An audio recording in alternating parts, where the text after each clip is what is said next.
I went out for a quick walk today because I wanted to do some silencio point hunting. And I ended up going through the park and ended up in the Ulsan Science Museum because I came across it and I wanted to see what's up. And apparently it's open on a Sunday, and I think there's a car show or a pony show or something like that.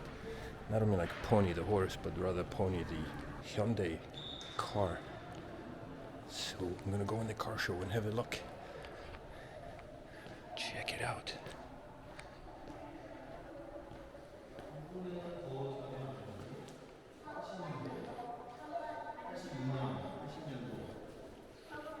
Pretty sure we had these in Canada. Maybe not. Look at this pony pickup. This is a 1982 production. What a wild ride.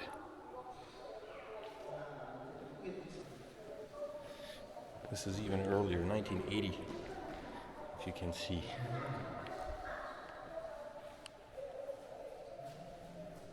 But that's it, just these two cars. That's not much of a display, but let's have a look around the museum and see if they have anything else. I haven't been here in ages. I don't know if people come here a lot. There's a display of kimchi pots. Let's have a museum walkabout and see what they've got. So back there was a children's display. It's not a lot, it's just a little thing. I didn't want to record because there are kids in there, and that's like, private stuff. I had to sign in because the lady warned me, or not warned me, just informed that it's a kids display. That shouldn't exclude adults from being able to go in. Although I guess, in some places it might be a good idea to keep adults out. But I'm on the second floor. Let's have a look what they've got to offer here. That's a very nice area here. What's on the second floor?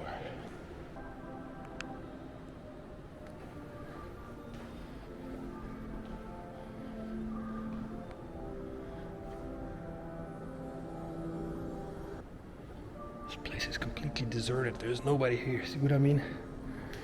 So these are artifacts from like the Stone Age or something. Maybe not the Stone Age, not that far. Polished stone daggers, disc-shaped stone axes, star-shaped stone axes. There are the daggers. Here are the pots. Some places that have been unearthed after hundreds of years of rest. More clay pots. From the development of villages to the creation of spindles, progression of spindles, farming tools, axes, stone axes, and how they were made. I wonder if these are actual exhibits, if they were dug up or created for this exhibition, rather. Spears and arrow tips. Literally nobody here. This is insane. Nobody cares. Or maybe people have seen these displays so many times. I don't know how often these displays change. Some precious stones. Ooh. Pots of various shapes and sizes from the year, I don't know what year, but they're from the pottery of the Three Kingdoms period. So circa 1000 to 1500, I guess. During the unified Shilla period, practical and functional pottery was made. Various types of pottery, such as bottles, vessels, funeral jars, were used and decorated with stamps. Crowns and jewels, look at that. Gold earrings. Nobody's been breaking into this museum yet. I wonder what security systems they've got. Ooh, swords. Look at these rusted swords. And that looks like an armor. That's pretty cool. A helmet, wig head. No idea what this is. This could be like I don't know. It was discovered in 1962 in Bantangol. Tewa Temple was founded by Jizang upon his return from Tang in 643 Queen Songdok 12, and is dedicated to the true god of Shakyamuni. The pagoda statue is shaped like a stone bell with an alluve on the front. Traditionally, it was seen as a monk's stupa, but in recent years it has been recognized as a stupa that housed Shakyamuni's relics and was renamed a cultural property in 2010. There you go. Stone-seated Buddha. Only a part of it remains. Hot diggity, check out the muskets and swords. And some ancient scripts. Politics of Ulsan during Joseon Dynasty. That's some old paper hanging around, man. We've slipped into the age of technology. There's it's a manually wound record player. That's pretty wild. Looks like a lantern. One of the telephones you see on television. I've never actually seen one of these in real life. That's pretty wicked. And no idea what this is. This looks neat. Could be a early Morse code message sender or something. And we're in the 80s, I think. 60s, maybe not 80s. This has got to be earlier than that. Whoa, that's one heck of a humbug. Alright, so that's it for this display. Let's have a look what else is in here. Castles. This is what people used to live like. So this would have been a castle with grounds, farmland, and I guess this would have been boarded off. There was a wall running around. A lot of these artifacts are still buried, I think. Some of them may be unearthed. Because Ulsan is a coastal city, it was the target of many Japanese invasions, and so there are some castles or some strongholds that were built here during the Japanese invasions. There's still one way out by one of the beaches you can still visit. It's a very pretty area, but so overall, Ulsan has quite a few of these castles and things like that in the neighborhood. Some of them are pretty well preserved, apparently, from what I read, which means that Ulsan is, makes for an interesting place to visit, although not a lot of people do. For some reason, it's turned into an industrial hub, and so that's what it is right now. But let's continue with our journey throughout the city. Museum is not a very big place here, man. There are very few exhibits, so like literally we saw just, I think, four exhibits. The one time that they had a pretty cool exhibit was the Egyptian exhibit that came down from the Museum of New York, or whatever museum is in the States, and they had displays of mummies, tombs and all that kind of stuff. But this was years ago, and that happened only once, and I don't even know what other displays they had after that. So nothing of great interest, which is surprising really, because you would figure for a city with so much money, I mean, it's supposed to be one of the wealthiest cities in the nation, based on the fact that it's, funded by S-Oil and SK and all these head offices, or the head offices are in Seoul, but they also have the industrial head offices here in Ulsan, which means that they do invest some money into the infrastructure in the city. Like the Grand Park has been mainly funded by SK, I believe, or maybe it was S-Oil, whatever, one of those. But they spent a significant amount of money for that. There are also a bunch of other places in Ulsan that have been funded by the industrial petrochemical district, or by the companies in the petrochemical district, mainly SK. So I'm surprised that there is not much more funding for places like the Ulsan Museum. I mean, granted, I think the city invests a lot of money anyway because it's free, so it's not like people pay for the exhibits unless it's a special exhibit like they had for the Egyptian exhibit years back. This was like 10 years ago. And there was a small fee for that. But other than that, you can go into the museum for free, like I just did. And so the funds for the museum must come from the city, obviously, and taxes and stuff. But you would figure, I mean, if the museum imported a few more exhibits, I'm pretty sure that people would be very interested in going to see them, and that would be another source of revenue. Nonetheless, that's not happening as often as you would expect. Look at that pretty rose. And just like that, the sidewalk seems to end. I have no idea where to proceed next. There's a uphill road here with a gate which basically blocks my further continuation of this little journey. So let's have a look if I can go around it, and if not, I have to cross the street, which is pretty busy. But it looks like somebody may have snuck through the gate, because it looks like it's been pried open. In the middle, at least. I wonder what the property here is. So there's a big gate with a tiny little mini gate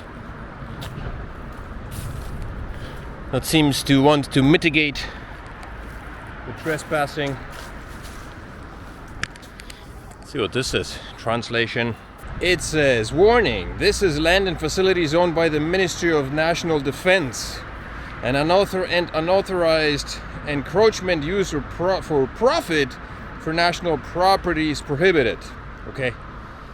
According to article blah blah, dumping or burying waste without permission and approval from the Ministry of National Defense is prohibited. We ask for the active cooperation of local residents and ask that you report any violation, illegal, trespassing, etc. So I guess I'm not allowed to go there. Sadly. Because that means I have to cross the street. And if I was considering jumping through the bushes, but there's barbed wire everywhere, so maybe not the best of ideas. Yeah, the snakes are long. And I'm not weaseling through. Alright, there's the law. Let's go. Just missing these guys. It's not like the traffic in India where Bolton Bankrupt is just prancing across the insanely busy street. Here people will run you over. Maybe not. I wonder what would happen. I'm not about to test it out. One of the reasons I'm making this video is because I'm bored. I'm looking for something to do in the city. There's plenty for me to do in the house. You know, I could spend all day, every day sitting on a computer, either creating content or trading or doing some mindless, stuff. But I'd like to enjoy the outdoors of the city. And I don't know if you've been following any stuff on YouTube or my feed for the Road Free Life, but one of the interviews I did over the past few years was with Sharuna, a YouTuber who was based out of Seoul and who has moved to Japan a few years ago, and now he's making content in Japan, and one of his things is walking from one airport to the other. He lives in Tokyo. Tokyo is a pretty big city, and so he does videos like walking from the Narita airport to some other place. But I thought to myself, maybe that's something I would like to do. So I may be gearing up for a walk from Ulsan to Busan. I thought maybe I could walk my ass down to Hyundai. It smells so nice here. These places are taking up persimmons. I think it's a store they make juice. 안녕하세요. 뭐 만들어요? 뭐 만들어요? 맛있는 냄새요. 만드는 게 아니고요. 아니요. 이거 하는 김도. 맛있는 거 냄새요.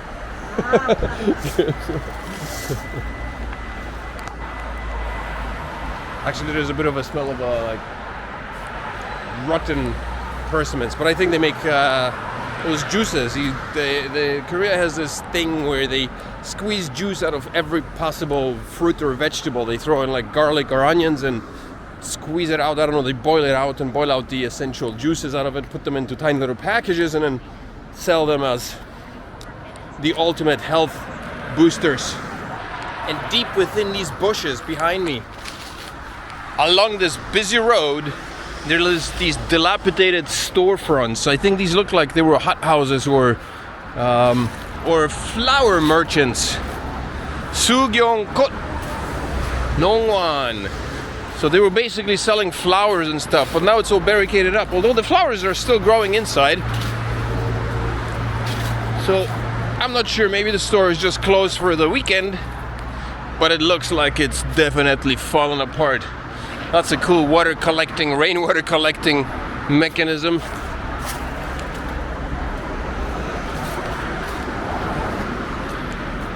Yeah, it looks abandoned, but I'm pretty sure it's not, because it's filled with flowers. And there is a bit of a small farm along the road. This is the reason why there is a warning on that military property there, because in Korea, from what I understand, the law is if there is some property that's been sitting around untouched, undeveloped, people have the right to just go and start growing shit on it willy-nilly. I've seen that in the past. I've seen this in areas that were being developed, construction areas for apartments and stuff like that, and people would grow all kinds of vegetables, usually either cabbage or chilies, along the road, along the construction site. And so that place has been closed off for that very reason, because otherwise you'd get a lot of squatters.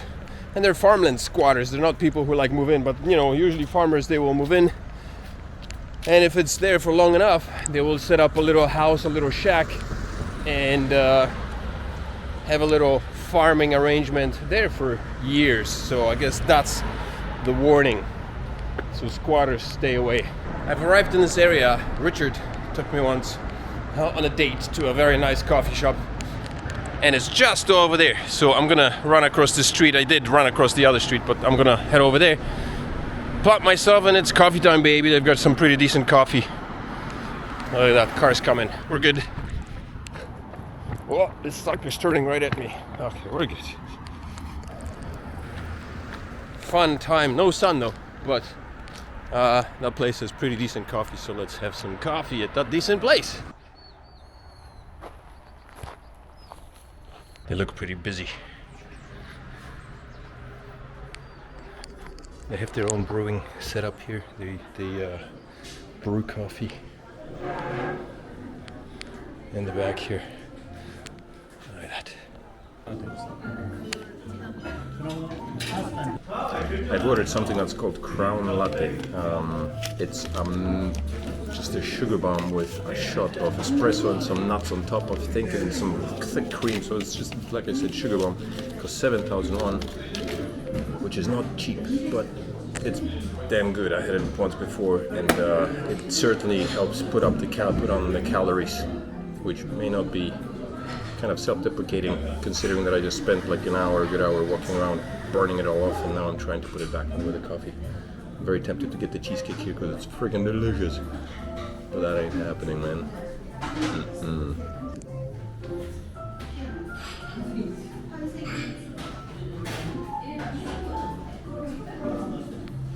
I wonder if any other place in the world has these. In Korea, they use these markers. Basically, when you buy stuff, you can piss off. You don't need to wait in line. You can just go. You get one of these buzzers, and it buzzes when your order is ready. You can go pick it up. I haven't been back home in ages, so I don't know if they use anything like that or not. But in Korea, every single coffee shop and every single, well, not restaurant, because restaurants you sit at the table and you get food delivered to your table. But every single coffee shop has these things, particularly the places that have, 2 or 3 stories. And I always wonder, how the heck do these places make money? 2-3-story high coffee shops? I mean, coffee is not that expensive, unless it's here. Then you buy yourself a Crown Latte for $7. Well, look at this beauty. So this is all cream. This is specifically, to be specific, it's peanut cream, I believe. And there's a shot of espresso on the bottom somewhere, but all of this is just thick, creamy, sugary goodness.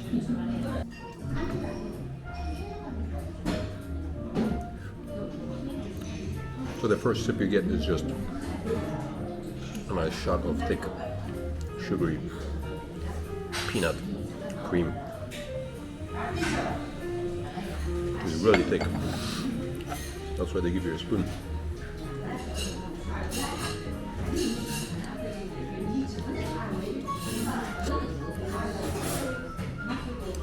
It's also served chilled on ice, so that's the only way to do it, I guess.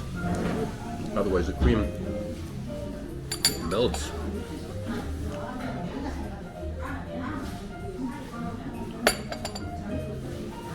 You get a nice mustache. Problem with this coffee shop is there's no way forward. There's no sidewalk on this side of the road. So it's either getting back, turning around and going back the other way, or walking along this road without a sidewalk, which is not an option. So I'm gonna head up over here and see if I can find a path somewhere along the unkempt territory. What does this look like? An abandoned building? No idea. You'd figure a place like this would have a sidewalk. I mean, it's a busy road. Not necessarily a highway, per se. But yeah, no, there's nothing here. No path to take along the road. So that's a bit of a bummer. So my options are either continue along the road against the traffic, because I can't even run across because there is a divider, or go back underneath the bridge, hop on the other side of the road, and continue along the path there, the sidewalk. So when you get to this coffee shop, if you do ever check it out, DNA or whatever, DNO, DNC, whatever the name, make sure to... Shit, yeah, that's a long way to be trekking along this road. I can cross all the way over there. Maybe I should trek back under the bridge, otherwise I'll be wrestling with these cars and it's not really a big deal. I prefer not to have to do that. Luckily, on the other side of the road, there is a second road right past that little sidewalk over there that goes away from the main road, away from the noise and traffic, pretty much all the way down to the Grand Park, which is much nicer. Check out these date trees. I think those are dates. Could be some other fruit. I guess this is a good time to make an announcement, the official announcement. Next year, I'm hitting 50. I'll be 50 years old next year. On April 1st, I'm turning 50. And my goal for my 50th birthday is to head up the Bekdu-daegan Trail, or the Bekdu Trail. And the Bekdu Trail is basically the trail along the ridge of the mountains that goes all across South Korea, all the way to North Korea. It starts, some say, as far back as Jeju-do, with Hallasan being the first mountain. But of course, Jeju-do is a standalone mountain, so that doesn't really count. So the first mountain that is part of the Bekdu-daegan, or the Bekdu Trail, is Jirisan, which is way down in Jeollanam-do. Now in the past, when I was looking into climbing or hiking the Bekdu Trail many years ago, I was told by some climbers that it would require about 2 weeks to climb the length of it. And that's, I assume, provided that you were in a decent shape in order to maintain your journey across the entire peninsula all the way to the north. Now, I'm not sure that I'm in the shape to accomplish such a feat within 2 weeks, but nonetheless, I don't even have that much time. So I am planning to designate about 5 to 6 days for this climb and go as far as I can along the Bekdu Trail. I've looked at the calendar and I've kind of come up with the vague idea of the dates. It would be on a Thursday going into a weekend, and then Monday and I think Tuesday, so somewhere around 5 to 6 days. And my goal would be to climb Jirisan, starting in Jeollanam-do, and then make my way along the trail as far as I possibly can and see how far I can get within those 5 or 6 days. I might be able to get as far as Ulsan, maybe even get down to the Yeongnam Alps and then descend from around there, and then make my way on a bus back to Ulsan. That's the goal. So it's going to be several days, and there is some preparation that I need to consider. I need a tent, I need a sleeping bag, or something of that sort to keep me warm at night, because I'd be camping out on the summit, on the peaks of the mountains, or somewhere in the valleys. I should also probably look into things like shelters. Maybe there are shelters along the way that I could use. I'd prefer not to have to hike into the surrounding villages in order to stay in pensions or whatever. Preferably not. So I'm hoping to do the camp out on the peaks of the mountains and hike across the trail as far as I can, like I said. So tent, a sleeping bag, some kind of mat to lay down on.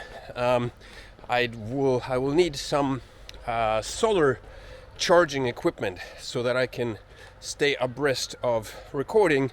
I would hope to upload the videos on a daily basis, which I don't think is going to be a possibility, unfortunately, because I'll be spending most of the time recovering and resting and hiking for the most part. So I don't know if I'm going to have time to edit. Also, I don't really have the equipment to edit. I don't have a laptop that can sustain high-end editing. So I'll probably be most likely recording and then uploading to a storage device, and then probably sharing some bits and pieces on social media with you. And then the video, or the videos plural, will be available upon completion of my trip. But I will need a solar panel in order to keep this camera charged and keep my storage devices charged, because I think I'm gonna need a small laptop, which I do have, that's going to be used for the transfer of this data. So maybe I should create a GoFundMe or something. If somebody wants to sponsor this little project of mine on my 50th birthday, that'd be a great way to support my birthday. Instead of buying me birthday presents, send me some cash so I can buy the equipment for all that. Yeah, that's the goal. I don't know, I'll figure something out. I'll create either a link for that or just, I don't know. If you're thinking of buying me a birthday present, send me the cash so I can use it to buy the equipment I need. I need a tent, like one or more, 2-man tent, something small that I can carry, because I'll be carrying it for 5 or 6 days, and all the other jazz. Let's see how that goes.